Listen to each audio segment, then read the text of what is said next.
Dun sa ano, ito eh. So ano kayo? Lahat kayo nagkakape talaga? Yes, Yes. sir. Dati. Without coffee, my life is not complete. Hindi ako yung nag-lapis natin.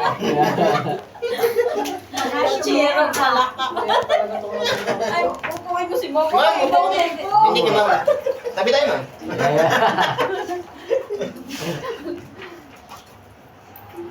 I love coffee. Buti absolute. Kailangan mo talaga sa absolute.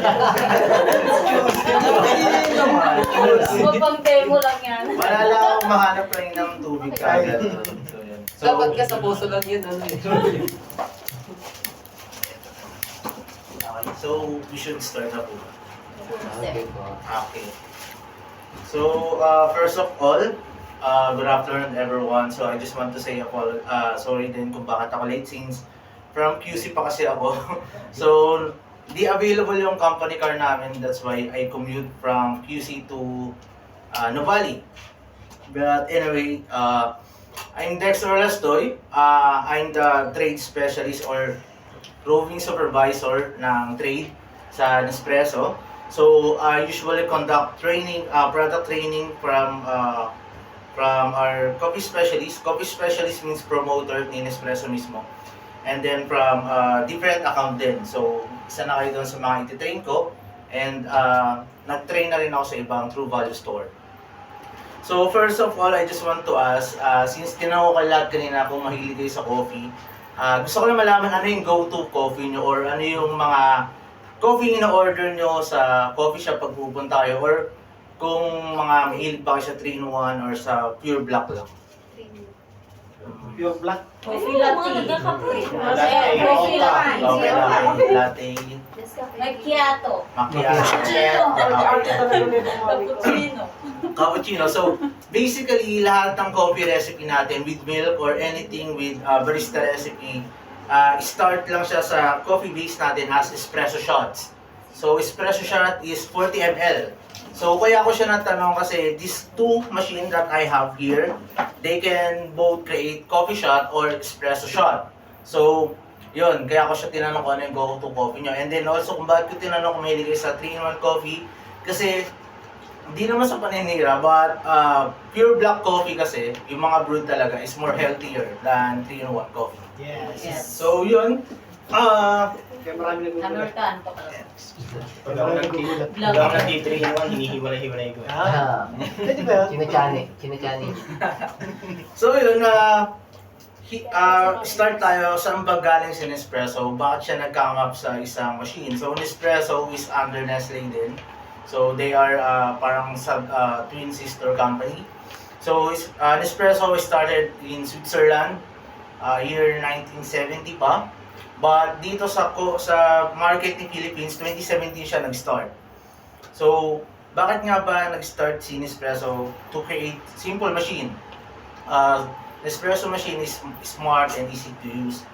Since nakita ng owner ng Nestle na kung gaano kalaki yung market ng coffee worldwide, since gusto niya mapangaralan sa mga tao kung paano gumawa ng sariling kape, having a barista recipe without training a barista lesson. So dito siya nag-came up. So kaya ako nasabi malaki yung market ng coffee since yung meron tayong two beans, Robusta and Arabica. So yung Arabica is 90% ng population or ng market ng buong mundo is ginagamit siya. And then other 10% is Robusta. So for the coffee lesson naman, I think sa ibang ano na siya, pag contact na lang ulit ako ng training sa inyo. So right now, ipakontact ko lang is yung mismong machine. So Nespresso machine is smart and easy to use. Why? Since meron lang tayong 3-step. Plug in, click the button, and then drink the coffee. So ganun lang siya kadali. So ano lang siya? I have here the two lines. So bakit two machine lang dala ko? Since meron tayong category, original line and then virtual line. So original line, technically pareho sila ng function. So lahat ng original line. Isenza Mini, Initia, Pixie, Cities, Creatista, Atelier, lahat pare-pareho lang sila. Nagkaroon lang sila ng difference between the materials they use, and then for the high-end naman, meron silang built-in frother sa mismong coffee, sa mismong machine. While I have here Virtuoline. Virtuoline, these are the newest machine. Meron kayo dito, I think, Virtuo Next, and then this one is Virtuo Pop. So yung Next, mas malaki siya, and this is a smaller version ng Next. Why mas malaki yung Next? Kasi yung Next can create up to 5 different sizes ng coffee. So meron siyang espresso, double espresso, Grand Lungo, mug size, and then Carap. Carap is pitchel. Isang buong pitchel siya. So 530 ml. So while this Virtuo Pop naman can serve lang up to 4. So tatanggalin lang natin yung Carap. So okay, start na tayo. So focus muna tayo dito kay Isansa Mini. So Isansa Mini is the original line or our basic machine. Cost 8,500 siya. So meron Isansa Mini built from thermoplastic. So may mga nagtanong sa amin kung maglalasang plastic ba siya since gawa siya sa plastic. No, because thermoplastic is a kind of plastic na hindi siya nasusunog kahit anong init. So hindi siya maglalasa anything.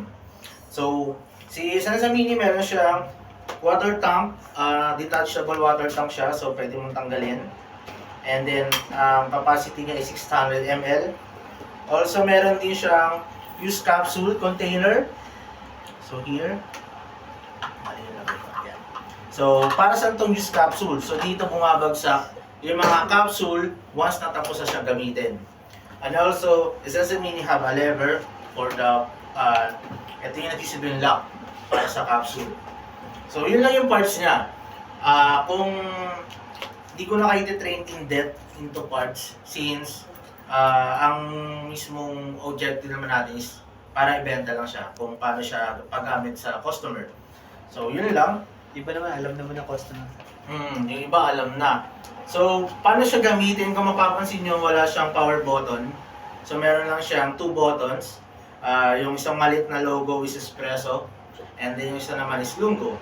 So you just need to plug in the machine, and then para mo-on, i-click nyo lang siya, pareho, nasa bali.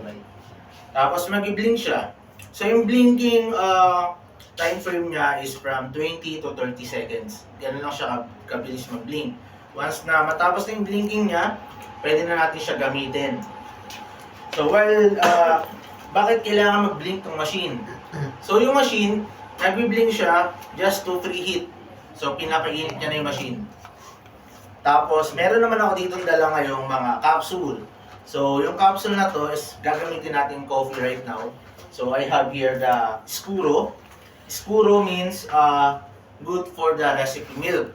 So ito is sa mga bestseller namin na capsule or blends na binibili ng mga customer. So mamaya, tatry natin siya kung paano siya gamitin, and then kung anong lasa niya, papatikin ko sa inyo lahat. So nag-start blinking na siya, so meaning ready to use na siya. So if you check, I have here the espresso cup and then the lungo cup. So bakit may espresso and then lungo cup ako? Kasi ito yung kaya i-serve ng original line natin. So 40 ml lang at saka 110 ml. 40 ml dun sa espresso and then 110 sa lungo. So